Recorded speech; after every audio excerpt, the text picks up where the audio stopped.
ልጆች እነሱ ያሉበት ሁኔታ ከባድ እንደሆነ አድርገው ነው የሚያዩትም የሚናገሩትም በግልጽ ማውራት ሲችሉ ማለት ነው። ከሚያነሱት ነገሮች አንዱ መደመጥ ነው፣ መረዳት፣ እኛ ያለንበትን ሁኔታ የሚረዳልን ነው የሚሉት፣ የምንደመጥበት ነው የሚሉት። በዛ ላይ ደግሞ ነን ጃጅመንታል የሆነ መደመጥ ነው የሚፈልጉት።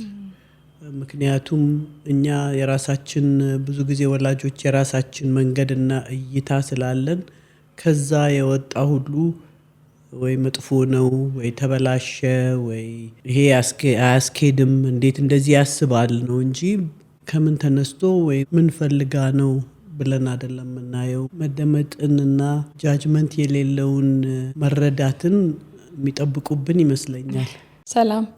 ብዙ ደንበኞቻችን ወስደውት የወደዱትን ህይወታቸው ላይ ብዙ ለውጥ እንዲያመጡ ያገዛቸውን የህይወት ገጾች ትምህርትን በሀገርም ውስጥ ከሀገርም ውጪ ለመማር ለምትፈልጉ ባስቀመጥነው ስልክ ደውላችሁ መመዝገብ ትችላላችሁ። እናመሰግናለን።